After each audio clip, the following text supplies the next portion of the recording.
Hello दोस्तों, मैं doctor सरिस्ता। बहुत बहुत स्वागत है मेरे चैनल में आपका। आज हम बात करेंगे ओल्ड एज में होने वाली कॉन्स्टिपेशन और इंडाइजेशन के बारे में। तो आप वीडियो को पे बने रहिएगा और चलिए शुरू करते हैं। देखिए, ओल्ड एज में होता क्या है, जैसे कि हमारे शरीर की मसल्स में वीकनेस आ जाती है, उसी तरह से हमारे जो स्टमक की मसल्स होती हैं, उनकी जो अंदर इंटेस्टिन्स होती हैं, उनमें भी वीकनेस आ जाती है।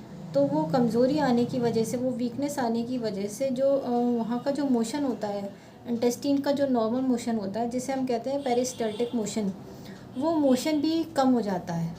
उसके अंदर आंतें, जिसे कहते हैं आंतें चलना, जितनी आंतें चलती हैं अच्छे से, जितना इंटेस्टाइन में मोशन होता है, पेरिस्टल्टिक मोशन होता है, उतना अच्छे से उस पर एंजाइम्स भी काम करते हैं। तो अगर ये मोशन कम हो जाता है तो वहाँ पे खाना पचने में समस्या होती है, क्योंकि खाना आगे बढ़ नहीं पा रहा। अब आगे नहीं बढ़ पाएगा अगर, तो फिर वो उस पर एंजाइम्स अच्छे से काम नहीं करेंगे और डाइजेस्ट नहीं हो पाएगा सही तरीके से। तो इसीलिए ओल्ड एज पे अक्सर कॉन्स्टिपेशन की शिकायत बनी रहती है, और कॉन्स्टिपेशन की शिकायत बने रहने की वजह से ही उनको और भी समस्याएं होने लगती हैं। उनको ब्लोटिंग होगी, उनको भूख नहीं लगेगी, पेट भरा भरा सा लगेगा, और बहुत ज़्यादा कभी कभी परेशानी में नोज़िया, वॉमिटिंग टाइप के लक्षण भी आने लगते हैं। तो ये तो रही ओल्ड एज की वजह से होने वाली कॉन्स्टिपेशन की। साथ ही साथ जो रेमेडी मैं आपको बताने जा रही हूँ, ये अगर ऐसे कोई मरीज़ हैं जिनको बहुत क्रोनिक लिवर प्रॉब्लम है, या फिर कोई क्रोनिक इंडाइजेशन की समस्या रही हो, मतलब वो ओल्ड एज नहीं है लेकिन उसके बाद भी अगर उनको बहुत समय से इंडाइजेशन संबंधी समस्या बनी रहती है। जैसे कि कुछ लोग होते हैं जिनकी सेडेंट्री लाइफ स्टाइल होती है, एक जगह बैठे रहने के काम ज़्यादा होते हैं, उनके भाग दौड़ के काम ज़्यादा नहीं होते। जैसे आजकल ऑफिस वर्क ज़्यादा होता है, लोगों का वर्क फ्रॉम होम होता है, बैंकिंग में सेक्टर्स में, मतलब मोस्ट ऑफ द फील्ड्स में लोगों का बैठने का काम ज़्यादा होता है शहरी परिवेश में। तो उसमें भी लोगों को इंडाइजेशन संबंधी समस्या बनी होती है।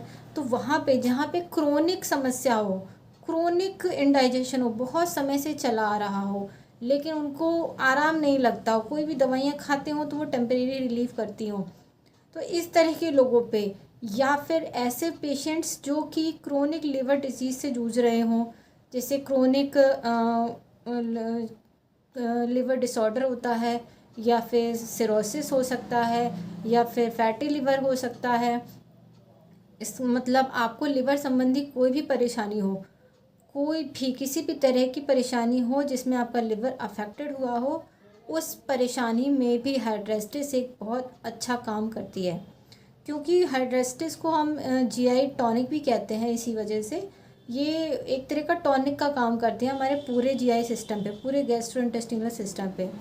तो अगर आपकी उम्र बहुत ज़्यादा हो गई है, आप 70-80 के अप्रोक्स हैं, आपका खाना सही से पचता नहीं हो, आपको भूख नहीं लगती हो, या फिर आपकी उम्र 40-50 या 60 के अप्रोक्स हो, आपके भाग दौड़ वाले काम ज़्यादा ना हो, आप बैठने वाले काम ज़्यादा करते हैं, तो इसकी वजह से आपको इंडाइजेशन, ब्लोटिंग की समस्या बनी रहती हो, या फिर ऐसे लोग जिन्हें क्रोनिक लिवर डिसऑर्डर रहा हो, या फिर क्रोनिक इंडाइजेशन की समस्या बनी रही हो। लिवर की डिसऑर्डर में अब आपके कोई भी डिसऑर्डर आ सकता है आपका लिवर का, आपके लक्षण बस यही होने चाहिए। लक्षणों में क्या है, लक्षणों में आपकी कब्जियत बनी रहती है, आपको भूख नहीं लगती है, आपको कमज़ोरी का एहसास, वीकनेस आपको बहुत ज़्यादा लगेगी, क्योंकि आपका खाना सही से पच नहीं रहा होगा, तो आपको बहुत ज़्यादा वीकनेस लगेगी, एक्सट्रीम वीकनेस। ओल्ड एज में अगर आपको कॉन्स्टिपेशन के साथ एक्सट्रीम वीकनेस लगती है, इंडाइजेशन की समस्या होती है, तो आप हाइड्रेस्टिस ले सकते हैं। हाइड्रेस्टिस क्यों, आप दिन में 3 बार या दिन में 2 बार लें, 10-10 बूंद, और आपको परेशानी ज़्यादा है तो आप 15-15 बूंदें ले सकते हैं, 1/4 कप पानी में मिला के। डिपेंड करता है आपकी सीवियरिटी के ऊपर। अगर आपकी परेशानी बहुत ज़्यादा है तो आप 15 से 20 बूंद ले सकते हैं, अगर कम है तो आप 5 या 10 बूंद से आप शुरू कर सकते हैं। अगर आपको ये इन्फॉर्मेशन अच्छी लगी हो, या आप इसी तरह की और हेल्थ संबंधी परेशानियों की आप और जानकारी लेना चाहते हो, तो आप मेरे चैनल पे आ सकते हैं। मैं इसी तरह की हेल्थ रिलेटेड प्रॉब्लम्स की इन्फॉर्मेशन अपने चैनल पे देती रहती हूँ। अगर आपको ये वीडियो पसंद आई हो तो आप इस वीडियो को लाइक कर सकते हैं और मेरे चैनल को सब्सक्राइब कर सकते हैं। Thank you so much.